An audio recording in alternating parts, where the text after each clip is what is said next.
Hello, my name is Erica Goolsby. I am a student at Gupton Jones College of Funeral Service, and I'm from Atlanta, Georgia. Um, this question about basically what brought me into funeral service is near and dear to me. Um, my first or short response would be I was born into death, and automatically, that kind of gets people, to think. What I mean by that is my parents are both my father, he passed away last year, 6 hours before my birthday. And I was the one to do the first call. And that's a whole nother story that I can get into, but give you guys a glimpse about me. My parents met at Gupton Jones. So just like any other kid or something that I've noticed is most of the time when someone's in the funeral industry, it's something that they grew up in or it's some type of family business that was passed down to them. So I tell people that I was born into death because my parents met at Gupton Jones. When I was younger, I was really into all things about funeral service. And of course, just like any other teenager, I kind of drifted away from it and I had my own path. Um, Being rebellious, not wanting to do what other people wanted me to do, I went into the field of education, which is awkwardly funny that my father was an educator as well. My grandmother, she was an educator. So although I wasn't taking one path that my family wanted me to take, I was still going down a path that they were comfortable with me taking. But I always told myself that when my father passes away, I'll just drop everything that I'm doing and go back into the family business. But I was doing it for the greater good. I really wasn't doing it for myself. I was doing it because I've seen the highs and lows of the funeral home. I've seen my family try to hold on to this business. I know what it means. It's very sentimental. And outside of that, my family owns a smaller firm. So the funeral home means a lot to me. It is not just a way of revenue, but I've seen my family grow out. And my family at one point didn't have these same resources, but I've seen my family make literally nothing into something, and something that is good, something that is big for our family, that I called myself just doing the greater good. However, when my father passed away, I returned, and I said, you know what? God has a sense of humor. Um, I was diagnosed with a medical condition that is disabling. And I also went through a separation with my husband of 14 years. And this was all in a 1 month period. So I grieved so many relationships.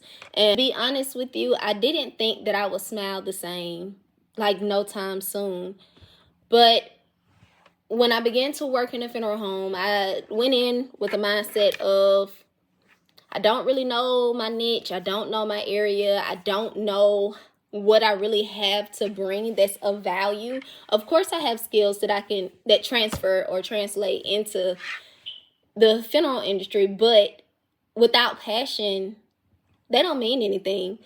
So this is the first time in life that I can say that I'm thankful for pain. I'm thankful for grieving the relationships that I've grieved so far, because it enabled me to find my place, to find my passion.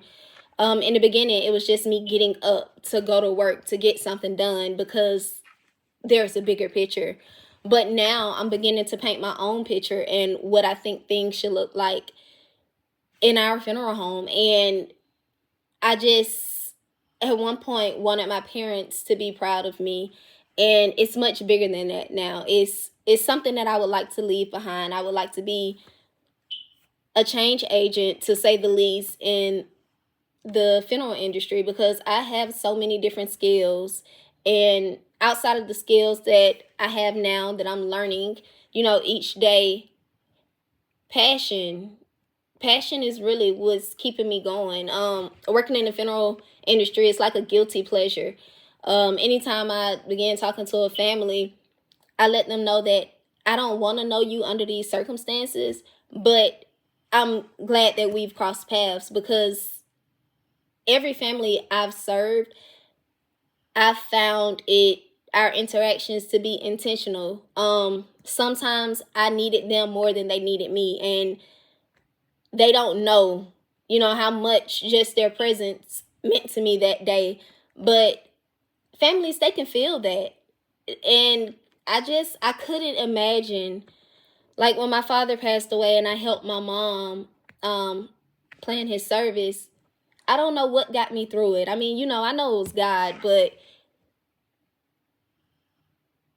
the strength that I was given, it's just almost unrealistic. I didn't think that I would be able to carry through with it, but it was something that allowed me to do the first call for him. It was something that allowed me to write the obituary for him. It was something that allowed me to make sure that everything was in order and speak on my family's behalf, because I know that they just could not do it. I thought that I couldn't do it either, but thankfully I was blessed with the strength, with the energy to carry on. I will say that probably caused a bit of an issue to some degree in the grieving process for me, because it's something that I didn't want to accept the reality, and I know that that's one of the most important things. But long story short, I was born into death. Didn't want to be a part of death, and now I'm thankful for the grief that death causes.